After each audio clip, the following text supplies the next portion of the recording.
Assalamualaikum warahmatullahi wabarakatuh. Perkenalkan, nama saya Melasinia dari Tadris Biologi B.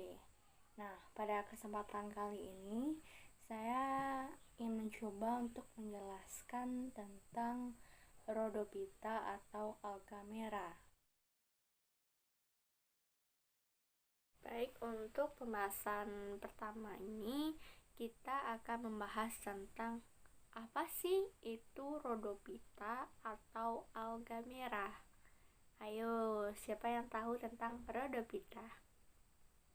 Jika tidak tahu, maka saya akan menjelaskan tentang Rhodophyta. Nah, di mana istilah Rhodophyta berasal dari bahasa Yunani, yaitu Rhodos yang berarti merah. Jadi, Rhodophyta berarti ganggang merah atau red alga.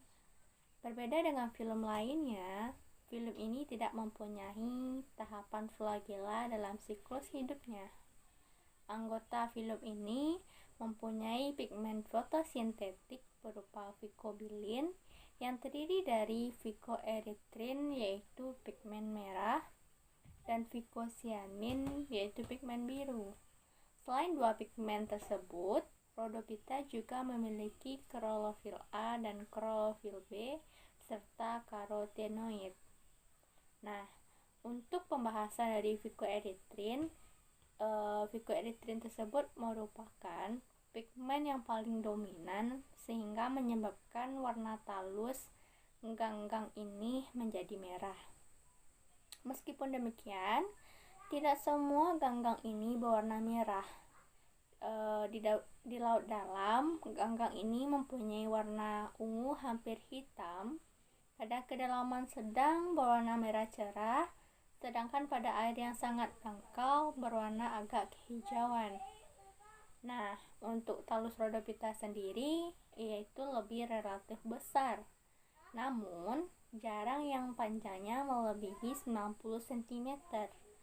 Beberapa jenis berbentuk filamen, tetapi kebanyakan membentuk struktur kompleks yang bercabang-cabang yang menyerupai seperti bulu atau pipih menyebar menyerupai pita. Umumnya, Rhodophyta multiseluler, namun juga terdapat Rhodophyta yang uniseluler. Alga multiseluler umumnya makroskopis dan struktur tubuhnya menyerupai tubuh tumbuhan atau seperti talus. Talus pada Rhodophyta berupa helaian. Nah, begitulah pembahasan kita untuk yang pertama ini itu mengenai pengertian dari Rhodophyta. Untuk selanjutnya kita akan membahas tentang ciri-ciri Rhodophyta atau alga merah. Baik, untuk ciri-ciri Rhodophyta atau alga merah, di mana ganggang merah atau Rhodophyta memiliki ciri atau karakteristik secara umum yaitu di mana inti selnya bersifat eukariotik karena inti sel telah memiliki membran. Selanjutnya, sebagian besar dari alga ini bersifat multiseluler atau bersel banyak. Pada umumnya makroskopis atau dapat dilihat dengan kasat mata dengan panjang dapat mencapai 1 meter, di mana satu-satunya alga yang tidak memiliki fase berflagel dalam siklus hidupnya. Bersifat autotrof karena memiliki klorofil untuk melakukan fotosintesis. Kloroplas mengandung pirenoid untuk menyimpan hasil fotosintesis. Untuk cadangan makanan disimpan dalam bentuk tepung fluorid, yaitu sejenis karbohidrat, dan fluoridosid, itu senyawa gliserin dan galaktosa, dan tetesan minyak dari fluoridosid akan berwarna kemerah-merahan jika ditambah dengan yodium. Selanjutnya, bentuk talus berupa helaian, di mana talus berwarna merah sampai ungu. Tetapi ada juga yang berwarna pirang atau kemerah-merahan. tubuhnya diselimuti oleh kalsium karbonat, di mana dinding sel terdiri dari komponen yang berlapis-lapis.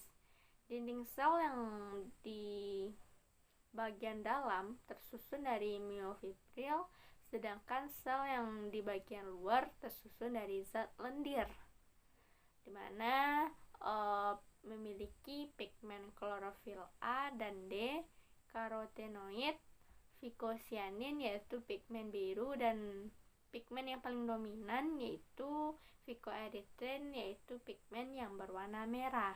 Untuk pembahasan selanjutnya kita akan membahas tentang reproduksi dari Rhodophyta atau alga merah. Baik, untuk reproduksi dari Rhodophyta atau alga merah bereproduksi secara aseksual yaitu vegetatif dan secara seksual yaitu generatif. Perkembangbiakan aseksual dengan membentuk aplanospora yaitu spora non-motil tidak bergerak dan berasal dari talus ganggang yang diploid. Selanjutnya, spora tersebut akan tumbuh menjadi ganggang merah baru. Pada Rhodophyta, perkembangbiakan aseksual secara fragmentasi itu jarang terjadi.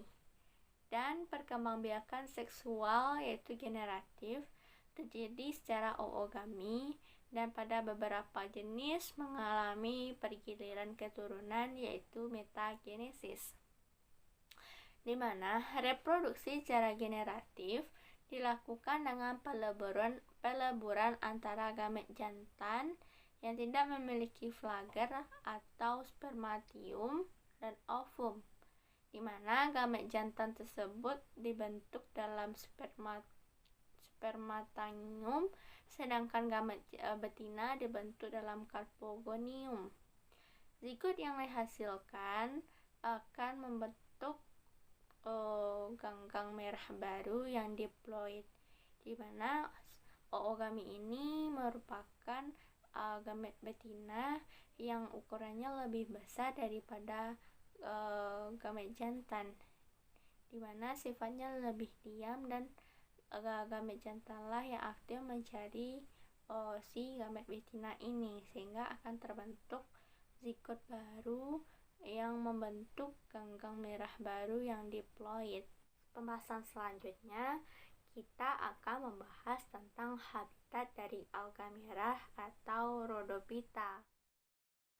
Baik, untuk habitat dari alga merah, di mana alga merah umumnya hidup di laut yang dalam, lebih dalam daripada tempat hidup alga coklat atau Phaeophyta.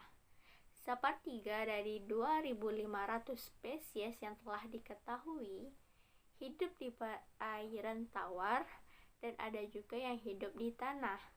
Biasanya organisme ini merupakan penyusun terumbu karang laut dalam. Alga merah berperan penting dalam pembentukan endapan berkapur, baik di lautan maupun di perairan tawar.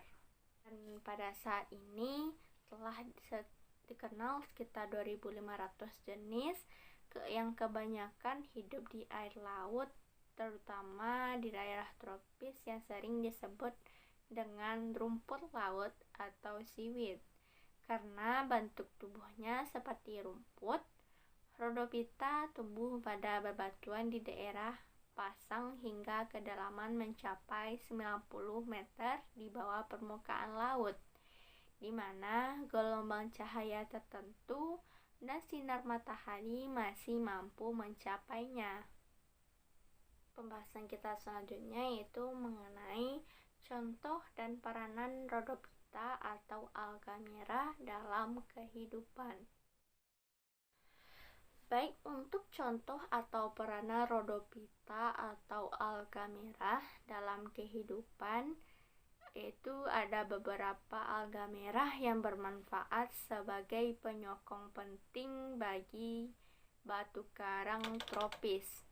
Ganggang merah merupakan bahan pangan penting di negara-negara Asia, contohnya di Jepang misalnya. Alga merah ini dikeringkan dan digunakan dalam beberapa hidangan masakan. Selain menghasilkan algin, ganggang merah juga menghasilkan karagenan dan agar, di mana karagenan ini merupakan sejenis polisakarida yang digunakan sebagai bahan kosmetik dan kapsul gelatin dan merupakan zat aditif yang dapat ditambahkan ke dalam puding dan es krim. Agar yang digunakan sebagai bahan pangan, selain itu juga digunakan dalam medium kultur mikroorganisme, kosmetik, obat, pelapis daging kaleng, pengeras es krim, serta pengemulsi lemak dan coklat batangan. Nah, juga terdapat contoh dari Rhodophyta, yaitu Eucheuma spinosum, di mana banyak dibudidayakan karena menghasilkan agar. Banyak terdapat di perairan Indonesia. Selanjutnya yaitu Chondrus tripus, juga dibudidayakan karena dikenal sebagai rumput laut. Selanjutnya yaitu Gelidium coulteri dan Gracilaria sp merupakan bahan pembuatan agar-agar yang banyak terdapat di perairan di negara yang agak dingin. Selanjutnya yaitu Corylina, merupakan anggota Rhodophyta atau ganggang merah yang tumbuhnya dilapisi oleh kalsium karbonat. Baiklah, sekian dari saya. Jika ada salah penyampaian atau salah-salah kata, saya mohon maaf. Saya sudahi dengan Assalamualaikum warahmatullahi wabarakatuh.